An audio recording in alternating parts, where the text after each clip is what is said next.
आज की क्लास में हम लोग बात करने वाले हैं सीड के बारे में। सीड क्या होता है? एक्चुअली जब फर्टिलाइजेशन होने के बाद ओव्यूल जिस स्ट्रक्चर में कन्वर्ट होता है, ओव्यूल जिस रचना को बनाता है, उसे ही हम लोग सीड कहते हैं, यानी फर्टिलाइज ओव्यूल को ही हम लोग सीड कहते हैं। सीड जो होता है ये फ्रूट के अंदर बनता है, यानी कि ओवरी जो है वो फ्रूट में कन्वर्ट होना है और ओव्यूल को कन्वर्ट होना है सीड में, यानी डेवलप ओव्यूल को सीड कहेंगे और डेवलप ओवरी को फ्रूट कहेंगे। और सीड टिपिकली सीड के अंदर की अगर हम लोग बात करें तो सीड जो बना होता है वो सीड कोट से बना होता है, यह सीड का कवरिंग माना जाता है। उसके बाद इसके अंदर कॉटिलिडॉन्स होते हैं और इसमें एम्ब्रायनल एक्सिस होता है। The cotyledon of the embryo are simple structure generally thick swollen due to the storage of food reserve. Food reserve के कारण जो कॉटिलिडॉन होते हैं वो थोड़ा सा फूले हुए दिखाई देते हैं। नॉन एल्ब्यूमिनस सीड जो होते हैं जिनमें कि एंडोस्पर्म नहीं पाया जाता, उनमें किसी भी तरह का एंडोस्पर्म नहीं होता क्योंकि वो पूरी रूप से कंज्यूम हो जाता है ड्यूरिंग एम्ब्रायो डेवलपमेंट, जैसे कि पी एंड ग्राउंडनट, ये पहले भी बताया गया है। एल्ब्यूमिनस सीड वो सीड होते हैं जिनमें एंडोस्पर्म परसिस्ट कर जाते हैं, रह जाते हैं, जैसे कि वीट, मेज, कैस्टर इत्यादि, बार्ले इत्यादि। ये सब वो सीड होते हैं जिनमें एंडोस्पर्म एम्ब्रायो डेवलपमेंट के दौरान भी बचा रह जाता है। Occasionally in some seeds such as black pepper and beet, remnants of nucellus also persistent, यानी न्यूसिलस से बचे हुए जो हिस्से होते हैं, न्यूसिलस के बचे हुए हिस्से भी बच जाते हैं, जिसे हम लोग पेरिस्पर्म कहते हैं। Integuments of ovule harden as the tough protective seed, integuments काफ़ी ज़्यादा हार्ड हो जाते हैं जो सीड कोट में बदल जाते हैं। The micropyle remain such as small pore and seed coat में पाया जाता है, स्मॉल पोर के रूप में माइक्रोपाइल भी सीड में दिखाई देता है। ये जो स्मॉल पोर है जो कि माइक्रोपाइल से बना है, ये ऑक्सीजन की एंट्री को प्रीफर करते हैं और वाटर एब्जॉर्प्शन को करने में मदद करते हैं सीड का। एज ए सीड मैच्योर, जैसे जैसे सीड बड़ा होता है, water content is reduced and seed becomes relatively dry, धीरे धीरे सीड ड्राई होने लगता है और वाटर का ये मात्रा जो होती है वो घट जाती है। General metabolic activities of embryo shown down, the embryo में enters the stage of inactivity called dormancy. कभी कभी सीड के जो एम्ब्रायो होते हैं वो डॉर्मेंसी की अवस्था में चले जाते हैं, यानी वह अवस्था जिसमें वो डिवाइड नहीं करते। और जब फेवरेबल कंडीशन आता है, यानी कि उनका favourable temperature, favourable oxygen, favourable water का कंडीशन, मॉइस्चर कंडीशन सब जब अवेलेबल होता है तो वो डिवाइड करना शुरू होते हैं, उनमें डिविजनल एक्टिविटीज़ पाई जाती है जिससे रूट शूट बनते हैं और सीड का डेवलपमेंट एक प्लांट में हो जाता है। तो ओव्यूल मैच्योर इनटू सीड, जैसे कि कहा गया, ओव्यूल सीड में डेवलप होता है और ओवरी जो होता है वो फ्रूट में डेवलप होता है। तो यहाँ पे कुछ सीड्स के डायग्राम आपको दिखाई दे रहे हैं। यहाँ पे ये जो सीड है ये मोनोकॉट सीड का डायग्राम यहाँ पे दिखाया गया है। इस तरफ आपको डाइकॉट सीड के एक हिस्से को दिखाया गया है, यहाँ पे डाइकॉट सीड आपको दिखाए गए हैं, इनमें इनके अलग अलग हिस्से बताए गए हैं। तो इन हिस्सों को आपको थोड़ा देखना है, जैसे कि यहाँ पे पेरिकार्प बताया गया है, एंडोस्पर्म बताया गया है, स्कूटिलम बताया गया है, कोलियोप्टाइल, प्लूम्यूल, रेडिकल इत्यादि, ये आपको मोनोकॉट सीड में दिखाई दे रहे हैं। डाइकॉट में आपको सीड कोट के साथ cotyledon, shoot apex, hypocotyl, root tip, endosperm इत्यादि आपको दिखाई दे रहे हैं। यहाँ पर पूरा फ्रूट बन चुका है। फ्रूट के अंदर आपको सीड और थैलेमस के हिस्से, जो कि फ्रूट जो एप्पल का फ्रूट होता है उसमें जो इडिबल पोर्शन होता है वो थैलेमस से डेवलप होता है, जो कि यहाँ पे दर्शाया गया है।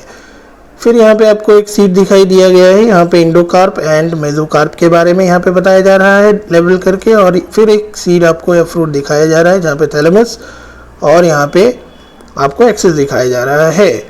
तो इस तरह से आपको अलग अलग फ्रूट्स एंड यहाँ पे सीड्स के डायग्राम बताए गए हैं, दिखाए गए हैं। इसको आप प्रैक्टिस करें। वॉल ऑफ ओवरी, अब हम लोग वॉल ऑफ ओवरी के बारे में बात करते हैं। Wall of ovary develops into fruit, तो wall of ovary develops into wall of the fruit, जिसको पेरिकार्प कहते हैं। यानी कि जब ओवरी से फ्रूट का डेवलप होता है तो जो ओवरी का जो वॉल होता है, जो आउटर लेयर होता है, वो पेरिकार्प में कन्वर्ट होता है। ओवरी का जो मिडिल पोर्शन होता है वो मेसोकार्प में कन्वर्ट होता है और अंदर का हिस्सा जो होता है वो इंडोकार्प में कन्वर्ट होता है। तो फ्रूट में भी फ्रूट फ्लैशी हो सकते हैं जैसे कि गुआवा, ऑरेंज, मैंगो में, या फिर फ्रूट ड्राई हो सकते हैं जैसे कि ग्राउंडनट एंड मस्टर्ड में।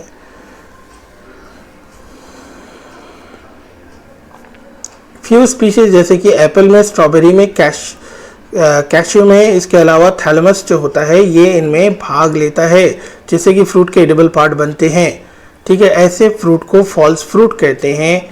मतलब ये जो पूरा फ्रूट का डेवलपमेंट है ये थैलेमस से ही हो जाता है, जो कि फॉल्स फ्रूट की श्रेणी में आता है, क्योंकि थैलेमस ओवरी का हिस्सा नहीं है, यानी फ्लावर के वो हिस्से जिससे कि ओवरी को छोड़कर वो हिस्से अगर दूसरे हिस्सों से फ्रूट का डेवलपमेंट होता है तो वो फॉल्स फ्रूट की श्रेणी में आता है। और जो फ्रूट सिर्फ ओवरी से डेवलप होते हैं वो ट्रू फ्रूट की श्रेणी में आते हैं। तो फ्रूट जो कि डेवलप होते हैं ओनली फ्रॉम द ओवरी, जो कि सिर्फ ओवरी से डेवलप होते हैं, वो ट्रू फ्रूट के कैटेगरी में आएंगे।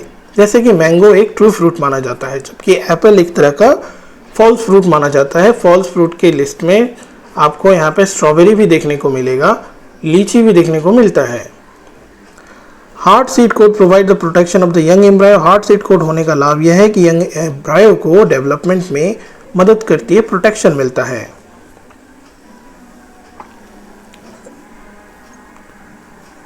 Some seeds remain alive for the 100 of years. कुछ सीड जो होते हैं वो 100 of years तक बचे रह जाते हैं। ओल्डेस्ट जो सीड है वो माना गया है ल्यूपाइन आर्टिकस। ठीक है, ये आर्कटिक तुंद्रा से इसको खोजा गया था। The seed germinated and flowered after estimated record 10,000 years of dormancy के बाद इस सीड को उगाया गया था। A recent record of 2000 years old viable seed, जो कि डेट पाम का सीड है, Phoenix dactylifera, discovered during the archaeological excavation of King Herod's palace, right. So यहाँ पे आपको नियर द डेड सी, यहाँ से एक सीड को खोजा गया जो कि 2000 साल पुराना है, जो कि डेट पाम का सीड था।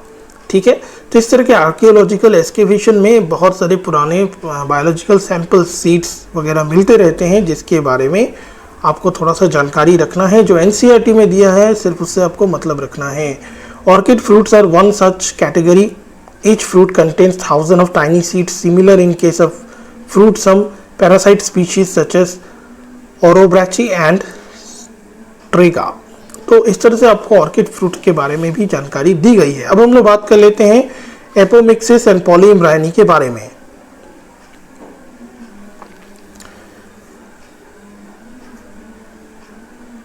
Although the seeds in general are product of fertilization for flowering, after flowering, now the plants such as the species of Asteraceae, the grass, have evolved in such mechanism to produce seeds without fertilization. कुछ plant में हमें ऐसे method देखने को मिलते हैं जिसमें seed का डेवलपमेंट विदाउट फर्टिलाइजेशन होता है। इस प्रोसेस को हम लोग एपोमिक्सिस कहते हैं।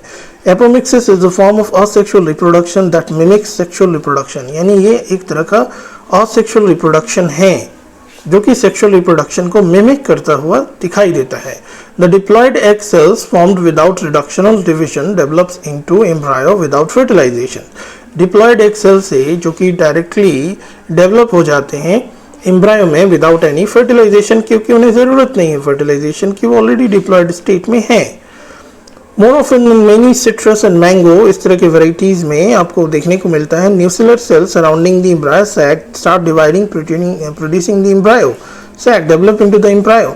इन such species ovule contains many embryos, इसमें ओव्यूल में बहुत सारे एम्ब्रायो यहाँ पे पाए जाते हैं। Occurrence of more than one embryo in a seed is referred to as polyembryony, यानी एक एम्ब्रायो में अगर मतलब एक तरह के सीड में अगर आपको बहुत सारे एम्ब्रायो मिलते हैं एक सीड के अंदर, तो डेफिनेटली ये एक कंडीशन कहलाता है जिसको हम लोग पॉलीएम्ब्रायोनी कहते हैं। ये आपको सिट्रस मैंगो में देखने को मिल सकते हैं। तो ये प्रोसेस आपको याद रखना है। एपोमिक्सिस के बारे में आपको याद रखना है। तो इस तरह से ये चैप्टर यहाँ पे समाप्त होता है। मैंने मोस्ट ऑफ द डिटेल जो कि एनसीईआरटी से लिया गया है आपको पढ़ाया गया है, लाइन बाय लाइन आपको समझाया गया है। इसका स्क्रीनशॉट लेकर आप लोग लिखिए, और अगर आपको इसका पीडीएफ चाहिए तो आप लोग मैसेज करें, कमेंट करें। धन्यवाद।